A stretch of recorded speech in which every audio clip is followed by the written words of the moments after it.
Boy, this part two was a hot trifling mess. Like it was like talking over each other. Teresa and Melissa ain't gonna be friends. They're not at risk of being friends ever again. So much has been said. Like Teresa is basically done. Melissa is definitely done because this is the most activated I've ever seen Melissa. Teresa is not good at comebacks. Melissa is definitely better at comebacks. So they're saying that Joe and Melissa had a thing to do with them going to jail. I would really hope, I'm a Teresa fan, so I would hope Teresa at some point stops blaming everybody else but the person that put you in the problem. Your husband committed the crime. Whether someone snitched on you, whether the FBI did their jobs, it doesn't matter. He did the crime. That's why you guys went to jail. Stop calling everybody. Before it was Caroline, Jackie, now it's Melissa and Joe. Like, girl, I would say leave that alone. Then Melissa being drunk in Ireland, I totally missed the part where she said she wants to call her ex-boyfriend. I was like, that is problematic because, girl, haven't you been married for like almost 20 years? Who is this ex-boyfriend that you want to call when you're drunk? Bitch.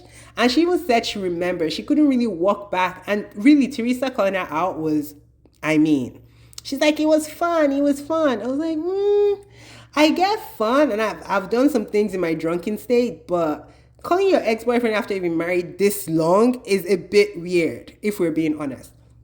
So both of them are arguing back and forth. Margaret brings out some paper talking about Louis harassed her daughter. And Teresa was like, okay, file charges then. Which makes me think that Margaret news is fake because they said on the Housewives we've been getting fake calls and fraudulent, I don't know, just crazy prank calls or fake calls alleging different things with people's actual names attached to the numbers. That's what they're alleging. I don't know if it's true that Louis did this. It would be so stupid for him to threaten her with his real phone number and real name. But dumber things have happened. Everyone is kind of on the edge because they're like, Louis went and found a private investigator. But I'm like, Margaret does similar stuff. She always has dirt on everybody. She said she has dirt on everyone. Now, Louis, yes, it's kind of weirder that he would pay somebody to actually pull dirt on these people. And all the Jersey people, a lot of them are dirty. Like Frank Sr., I mean, he was disbarred for doing some fraudulent stuff. And why does he live with David? Like, nobody is addressing the real stuff. Can he not afford to get a place for himself? The fact that David even allows him to live there, David is so passive, like I could never be with someone like that. I see why Polly is like, boy, you ain't gonna use me. Find somebody else. And why is Frankie jumping from husband to find job? Why can't he find a job on his own? Like, I don't get it. Then Danielle finds out basically Melissa and what's her name? Shit. Melissa and Jen basically played her. They set her up to bring the story up on camera because apparently Teresa already knew about the rumors.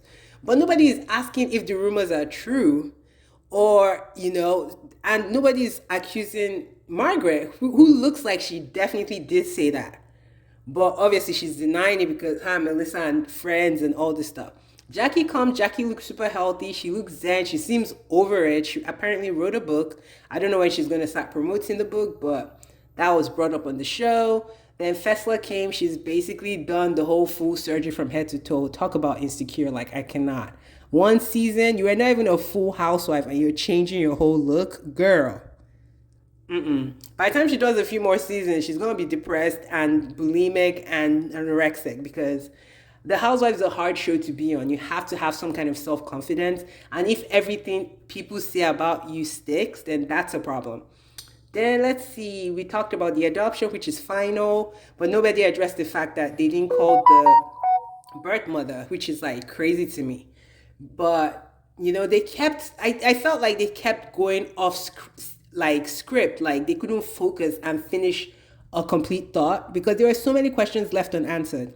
Then Louis, we see him in the back shirtless, eating chips or something, pacing back and forth. I'm like, is this guy cooked out? Like, I feel scared for Teresa. Like, he's going to mess her up. Like, that's a fact. Like, with all the legal stuff coming up, Teresa doesn't need that. She needed a clean guy, but unfortunately, she got one that seems almost worse than Joe Giudice because this one actually is educated and can control himself to a certain level till he pops off.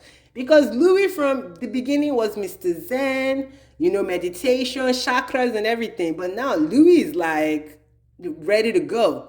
Then Frank Catania is mad at Louis because Frankie lost his job or the business closed down. Nigga, like, even if the business closed down, let Frankie go look for a job. Like, I don't understand why Frankie keeps going from husband to husband to find a job. Like, can he look for a job in the public space without any connections? I don't get it. That family, there's something there that we're not seeing. And obviously, Dolores is not gonna call anybody out. Yeah, this was chaotic. Like next week is gonna be worse. Like it's so toxic. It's so toxic. Like I don't know how we would move forward. And I think they said New Jersey has a pause, which it's very necessary because the accusations against Louis are just outstanding. I don't know what he did, what he didn't do. He did say verbatim that he did contact a private investigator. And I think that's why everyone is freaking out because these folks have dirty dealings. From Joe Gorga, which Theresa calls out, to Frank Catania, to Margaret and her husband. All of them have been sued in some kind of shady stuff. But we'll see what part three says. Y'all let me know what y'all think. Bye.